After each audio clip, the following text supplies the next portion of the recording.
Bienvenidos a la sección de entrevistas de Mundo Social. Mi nombre es Jenny, aquí estamos con Augusto y en esta oportunidad traemos a una invitada bastante especial. Ella es una economista con una trayectoria admirable en lo que viene a ser desarrollo sostenible y gestión pública. Nos encontramos aquí con Ariana Figueroa. Ariana, es un gusto tenerte aquí. Muchas gracias. Ok, hemos preparado una ronda de preguntas y vamos a comenzar. Em, ¿De dónde surgió tu interés por la economía y sobre todo por el desarrollo sostenible? Bueno, la historia es un poco graciosa.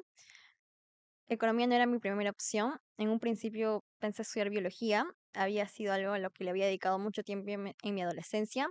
E incluso participé en olimpiadas, pero luego surgió, digamos, un cambio de planes, un cambio de opinión y de oportunidades. Y bueno, economía fue la decisión más sensata en ese momento. Obviamente fui convencida por las diferentes aplicaciones como la economía ambiental, la economía del desarrollo, y donde podía conjugar ese interés por la biología y por las ciencias naturales. Encontré una respuesta mucho más sólida en el desarrollo sostenible porque las relaciones y las interrelaciones que hay entre cambio climático, economía ambiental, biodiversidad, seguridad alimentaria, salud, con la economía son múltiples y bastante fuertes. Y es entonces que dije, aquí estoy y aquí voy a seguir. Wow, qué chévere, qué chévere. Ok, siguiente pregunta. Si pudieras describir todo tu camino en la economía en una sola palabra, ¿cuál sería y por qué? Mm, creo que sería transición. Primero porque creo que he pasado por muchos intereses. Digamos que mi malla me permitió descubrir bastantes ámbitos. He descubierto un poco de economía del desarrollo, pobreza, salud, desarrollo sostenible en sí mismo, finanzas medioambientales. Entonces, mis intereses han estado en constante cambio, en la misma manera en la que mis conocimientos han ido creciendo, profundizando. Entonces, ha sido algo de mucha evolución, mucho descubrimiento y sobre todo bastante esfuerzo. Wow, wow. Bastante interesante. Bueno, continuamos. Fuiste editora en Women in Economics, ¿verdad? Sí. Ok, acerca de eso, nos gustaría saber ¿cuál fue tu experiencia promoviendo la participación femenina en la economía? Como sabemos, esa es una organización que visibiliza mucho la participación femenina. Adelante. Bueno, como tal, yo no me desempeño en desarrollo de proyectos. Mi rol como editora, en el cual aún sigo desde el 2021, es básicamente revisar contenido que, digamos, relacione género con la economía, ¿no? Entonces, una vez más, retomando una idea que se había discutido previamente, desde las pequeñas cosas se puede hacer eh, grandes ideas, grandes soluciones. Eh, y ahí también descubrí un poco más o redescubrí mi pasión por la economía. Puedes encontrar género y economía en todos lados. Por ejemplo, me acuerdo el año pasado hicimos economía de la infidelidad. Cuando sucedió esta cuestión del chisme de Pamela Ángel, Franco, no, Ángel. Pamela Franco con Cristian Domínguez, Ah, pero, o sea, no ese no era nuestro interés. Es que luego cuando veíamos teoría de juegos, se ujú. podía modelar ese tipo de situaciones. Luego también había en la literatura una amplia revisión de variables que eran determinantes en ese tipo de situaciones, por ejemplo, género o edad o entre muchas otras, ¿no? O, por ejemplo, cuando veíamos economía de la belleza, pero no, digamos, porque sea así o porque físicamente me veo, sino porque es una industria que mueve millones, pero que está muy ligada al género femenino. Oh, chévere, chévere. Bueno, vamos a continuar. Quería preguntarte, Ariana, después de oír más sobre tu entrevista, que tú habías comentado que habías pasado por muchos intereses, entre de los cuales terminaste eligiendo, por ejemplo, o desarrollaste el tema de desarrollo sostenible y crecimiento ambiental. ¿Qué hizo clic de ese rubro de todos los de la economía para que tú te enfocaras ahí? Creo que fue como una situación de circunstancias, se alinearon las estrellas. Digamos, hubo un periodo en el que a partir de cierto ciclo empecé a buscar prácticas. Y de pronto, con un profesor que veía sobre todo economía internacional y economía de la integración, dijo, bueno, busco practicante, busco asistente de investigación. Y yo me lancé y resulta que él no buscaba un practicante para ver economía internacional o economía de la integración, sino que para ver desarrollo sostenible. Y ahí es cuando, como lo dije antes, redescubrir mi pasión y ver desde cerca nuevos ámbitos que tal vez no conocía, pero bajo el liderazgo de esta persona, pude profundizar y me convencí que es lo que me gusta. Vale, digamos que tú descubriste tu pasión o descubriste tu pasión por esta oportunidad. Ok, quisiera saber, después de ese proceso en el tema de desarrollo de que ese profesor decía, ¿qué retos enfrentaste como practicante, como asistente? ¿Cómo podrías describir, por ejemplo, cómo fue tu día a día en ese trabajo? Una vez más fue un proceso de mucha transición, mucha adaptación. Yo empecé a trabajar con este profesor a finales de la pandemia, entonces nuestras primeras interacciones eran virtuales. En ese momento yo estaba en la selva, estaba en un pueblo, una provincia de Amazonas llamada Rodríguez de Mendoza, en la que a veces se caía la señal, no había luz porque llovía, no había internet. Entonces el profesor como que es una persona magnífica, a pesar de que tiene un carácter un poco duro, ¿no? Este, rígido más que todo. Me tendió la mano, me brindó mucha flexibilidad. Por ejemplo, yo le expliqué mi situación y me decía, ok, esto es todo lo que yo quiero que tú leas, todo lo que yo quiero que analices y esto es lo que yo tengo que, o lo que yo espero de ti. Entonces, no sé, ponte que regresaba la señal a la 1 de la mañana. Entonces yo escribía, redactaba, lo juntaba hasta las 5 y luego se lo enviaba.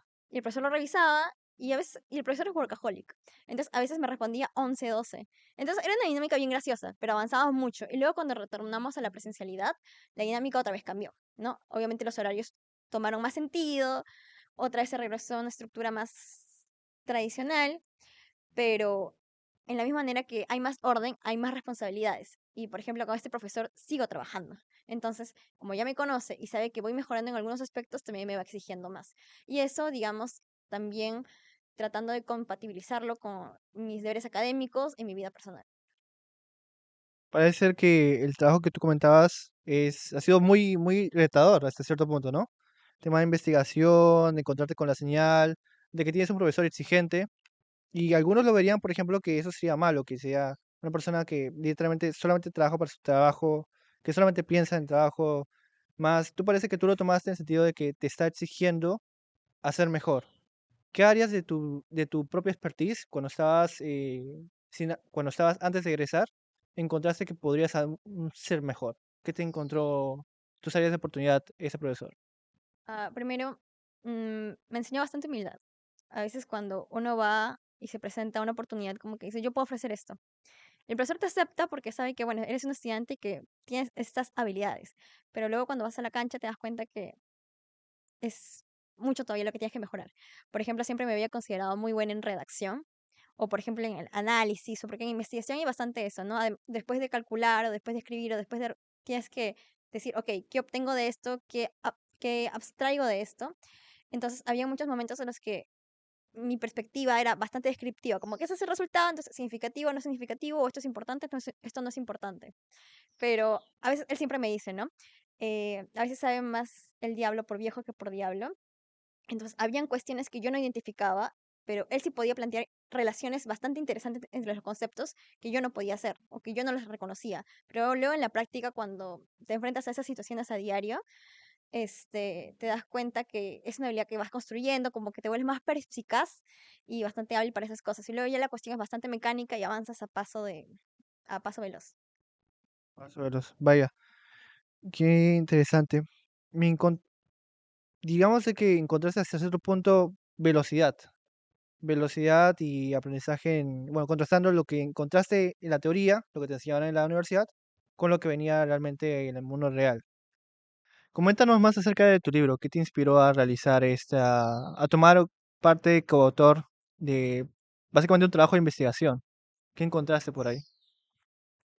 Creo que también es mucho una oportunidad que surgió con una necesidad de explorar otros temas. En un principio, esta redacción iba a ser un artículo. Se pensaba ponerlo en una revista indexada y que quedara allí. Pero cuando nos dimos cuenta al final de todo el año de redacción, teníamos mucho más que un artículo. Entonces de ahí se presentó a una editorial propia de la universidad y tenemos este trabajo de investigación, no sé qué opinan, y surgió la posibilidad de convertirlo esto en un libro, entonces ampliar algunas ideas. Respecto a cómo surgió la idea, bueno, en esta misma línea de crecimiento verde, cambio climático y desarrollo sostenible, hay lo que se llama el cambio de paradigma, es decir, de pasar de una economía de estructura lineal a una circular o de hacer una transformación productiva de manera de que las cadenas de valor sean más resilientes, sostenibles, etcétera.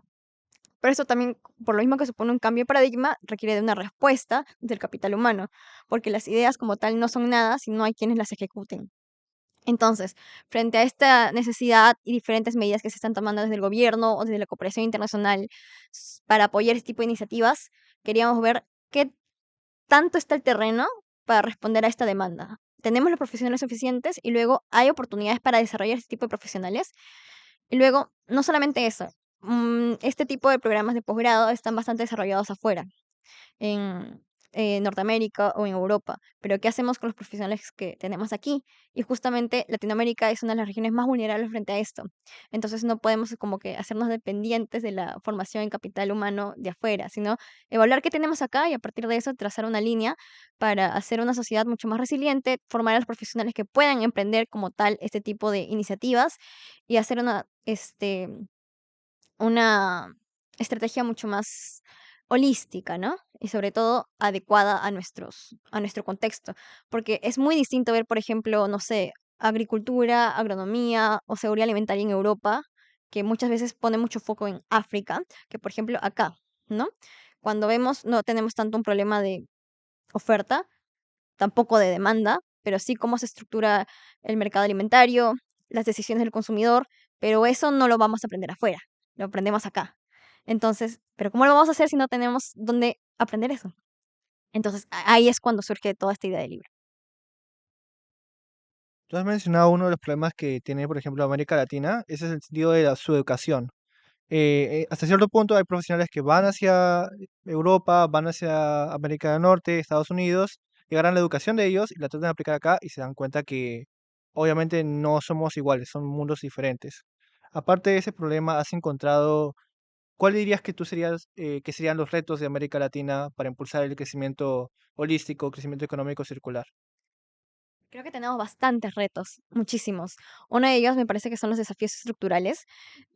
Cuando hablamos de economías, crecimiento verde o desarrollo sostenible, es un poco de quitar esta dependencia de los recursos naturales, de las exportaciones tanto tradicionales como no tradicionales, de los hidrocarburos, los minerales, que conforman gran parte de nuestra canasta exportadora.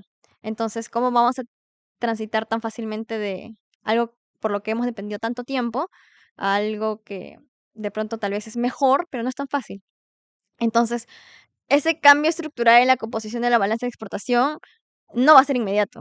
Y luego también tenemos que, segundo, diversificar.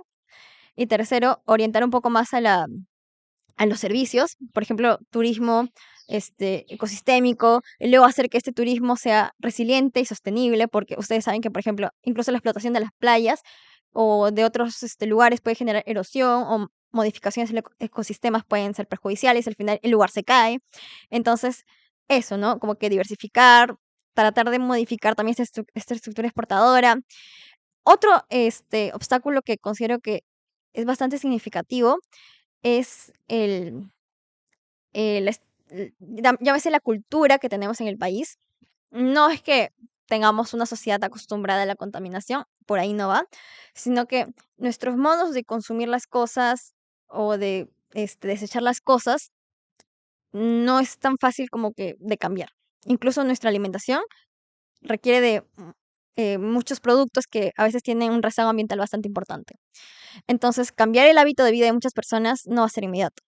Luego también, en el caso de la economía circular, se requiere de una importante red de apoyo, llámese institucional o logística, por ejemplo, servicios de reciclaje, o pasar del consumo al alquiler, o por ejemplo, brindar más énfasis a la refacción, pero no tenemos eso. O sea, nuestros recicladores son bastante, o tienen un trabajo bastante precarizado, no hay como que una estrategia adecuada para que sea una industria como tal y que pueda responder de manera más adecuada a las necesidades, incluso lo de la limpieza o la manera en la que hacemos uso de los recursos, ¿no? Claro. Has mencionado una buena cantidad de cosas, cambios que realizaría el Perú. Obviamente estos cambios son importantes, pero tal vez las personas que están en las políticas públicas no los vean urgentes o no los vean realmente como que no, o yo no, sino la siguiente persona o la siguiente pública. Y eso puede llegar a pasar, a pasar, a pasar. Si tú, por ejemplo, te sentaras con una persona de presupuesto público, de política, que pudiera accionar alguna de estas acciones, ¿cuál crees o cuál sería el consejo directo que crees que él debería hacer? ¿Qué le dirías a esa persona? Mm, De hecho, tendría mucho que decirle, pero creo que es bastante importante considerar algo que se plantea, por ejemplo, en Acuerdo de París, o lo que había comentado del informe de Gupta. Estamos a nivel global yendo a un punto de no retorno. Cuando superemos los tantos grados de calentamiento, ya va a ser bastante difícil. Entonces, si no hacemos nada, no es que lo podamos hacer después. Una vez que lleguemos a ese punto, ya fue. Entonces, si seguimos postergando estos problemas, eventualmente se van a hacer, eh, ¿cómo se diría? Como ya no habría manera de solucionarlo. Ajá, exacto, ya no es un regreso. Aunque se pusiera toda la plata del mundo, ya no se va a poder. Entonces es ahora o nunca. Y segundo, esta cuestión de la sostenibilidad parte del compromiso con las futuras generaciones. No porque tú la pases bien, significa que vas a condenar al otro a pasarla mal. No sé si hemos visto, por ejemplo, los desastres ambientales, las catástrofes ambientales están siendo cada vez más frecuentes y cada vez más fuertes. Y, o casualidad, Latinoamérica y en particular el Perú es bastante vulnerable a eso.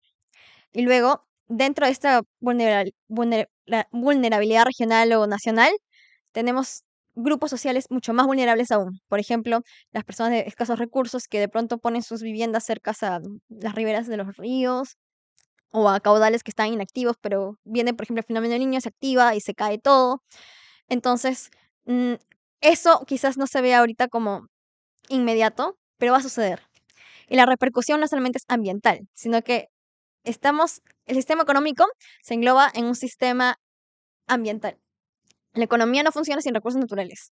Entonces, si priorizamos, digamos, lo que está dentro, eventualmente lo de afuera va a colapsar y con eso se va a llevar lo que está dentro. Entonces, es necesario, es esencial, primero generar sostenibilidad y resiliencia en el marco que nos engloba y luego de eso fortalecer nuestra economía, no a la inversa. Chévere. Vale, vale. Muchos cambios, realmente es un tema de paradigma, ¿no? O sea, el mejor día para empezar no es, fue ayer y el mejor segundo, y el segundo mejor día es hoy día. Quisiera saber, ya para concluir esta entrevista, por ejemplo, yo veo que estás muy metida en desarrollo, como practicante, como asistente de investigación. Quisiera conocer cómo tú te ves en 5 años, en 3 años, qué proyectos estás pensando tomar, qué quisieras realizar, o qué te espera como futura, bueno, como futura carrera en economía. Mm, En 5 años no estoy segura. Creo que la vida es de sorpresas, de incertidumbres y de cambios. Eh, Soy totalmente distinta a la que era hace 5 años y posiblemente mis intereses también cambien e incluso el contexto puede cambiar. Puede ser que lleguemos a ese punto de no retorno en 2 años, 3 años, entonces el foco cambie. Entonces eso en el eh, corto plazo, mediano plazo. Luego otra cuestión más es que, tal como se había comentado en el ping pong, el desarrollo sostenible aborda muchas cosas. Entonces, por ejemplo, si ves sostenibilidad ambiental, tiene que ver bastante con el desarrollo ambiental, más las ciencias naturales, y eso, como que profundizar en eso demanda más tiempo y quizás hacer a un lado lo demás. La sostenibilidad económica, por el contrario, aborda más de la economía, más de las finanzas, más de las ciencias sociales, ¿no? Ver, por ejemplo, diversificación productiva, ver resiliencia del sistema económico, o por ejemplo, profundizar en la economía de los servicios, que está un poco desarrollada en el Perú a comparación de las otras, cuando se ve, por ejemplo, con ventajas ¿Comparativa? comparativas en relación a otros países de la región. En materia de servicios estamos bastante relegados. O, por ejemplo, si ves sostenibilidad social, es un campo bastante distinto también. Por ejemplo, tendrías que dialogar más con la sociología, con la antropología, de ver sistemas alimentarios, cómo juega la cultura. Por ejemplo, cuando se ve seguridad alimentaria, se vincula bastante con la salud. Y, por ejemplo, tenemos altos índices en el país de obesidad, de diabetes, y no es justamente porque falte la alimentación o porque haya poca alimentación, sino porque, por ejemplo, en nuestra cultura tenemos esta tradición de siempre acompañar con mucha papa, mucho arroz, o sea, es una cuestión cultural que luego incide en los indicadores de salud. Entonces, en los siguientes años puede ser que de pronto me decida por una rama en específico, pero todavía no lo tengo claro. Y luego tal vez seguir perfeccionándome, ¿no? Porque a mí genuinamente me gusta estudiar y bueno, es algo que quiero hacer también en el corto plazo. Ok. ¿Dirías que estarías como asistente de investigación en el corto plazo? ¿Tienes pensado, por ejemplo, alguna universidad, algún lugar en específico como investigación? ¿O directamente mantenerte ahorita y ver qué sucede después? Mm, Creo que tal vez la segunda opción. No tanto ver qué sucede después, pero en el lugar en el que estoy ahora, seguir dando todo de mí. eh, Y luego, obviamente, seguir este deseo de seguir perfeccionándome, seguir instruyéndome, tal vez hacer un posgrado, no lo sé dónde, pero creo que es la ruta natural de la investigación, ¿no? Porque a pesar de que en estos 3 años que voy con el profesor trabajando en esto, siempre hay más que aprender, surgen muchas cosas nuevas que no necesariamente porque tú no las conozcas es que no están. Tienes que salir a verlas y aprenderlas. Y sé que eso va a suceder en los años. Vale, perfecto. Bueno, esta ha sido la entrevista de Mundo Social hacia Ariana Figueroa Cornejo. Muchas gracias por tenerte acá. ¿Y cómo te has sentido? Mm, Emocionada. Igual. Vale. Esperemos verte más adelante y chao, Mundo Social.